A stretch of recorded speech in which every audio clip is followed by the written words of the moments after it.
जिबायदि जोंनि प्लेयार्सफ्रा गेलेदों जिबायदि जोंनि पाब्लिकनि सापर्ट बे सापर्टखौ जोङो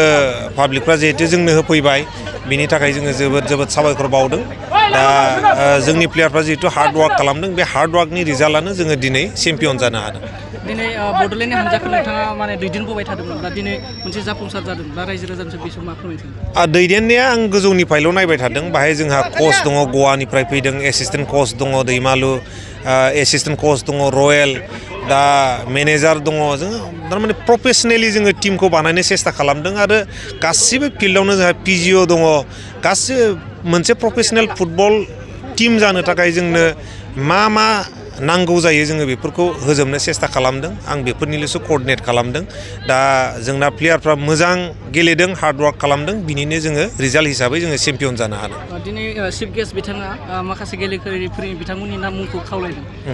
मुं लादों दा बिनि बागै मा फोरमायगोन बिथाङा जे अल इन्डिया फुटबल फेडारेसननि सासे प्रेसिडेन्ट बिथाङा सोरबा सासे प्लेयारनि मुं लानाया जोबोद गिदिर खोथा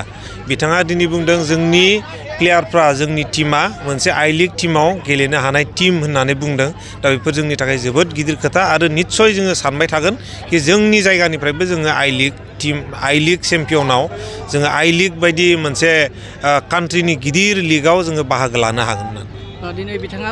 फिन फोरमायबावदों जे उरिष्यायाव गेलेनो थाखाय खाबु लानायनि बाथ्रा होनायनि बाथ्रा बुंदों मा बुंदों बिथाङा जेनाखि अफारखौ होदों जोङो गोसो गोरबोजों बरायदों आरो निस्सय जोङो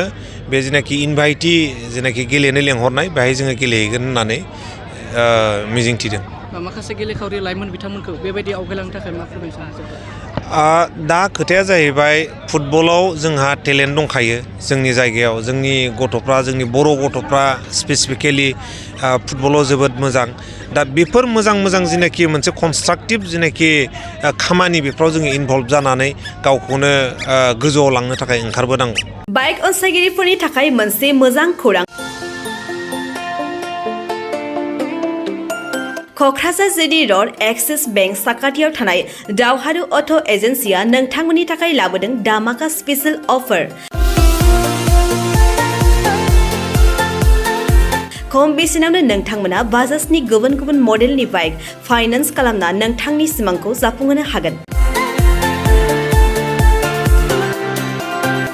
13,800 रांनिफ्राय जागायना 19,500 रांजों नोंथाङा बाजाजनि गुबुन मडेलनि बाइक जेरै प्लाटिना पालसार बायदि गुबुन मडेलनि बाइक लानो हागोन बाइकजों लोगोसे बेसेन होनाङालासे मोनफागोन गंसे हेलमेट बाइगिरि बिथांमोना गोरलै राहाजों बाजाजनि फाइनान्स लिमिटेड नङाबा एक्सिस बेंक लिमिटेडआव फाइनान्स खालामनो हागोन गोबांथार फोरमानलाइफोर गथायनो गोनांथि गैया खालि फट' गांसे पेन कार्ड आधार कार्ड भटार आइडि आरो सोलिबाय थानाय मोब्लिबनि बिल होयोब्लानो बे सुबिदाखौ लानो हागोन गोबां मिथिनो थाखाय 8473883986 03661270550 9957644326 आव फन खालाम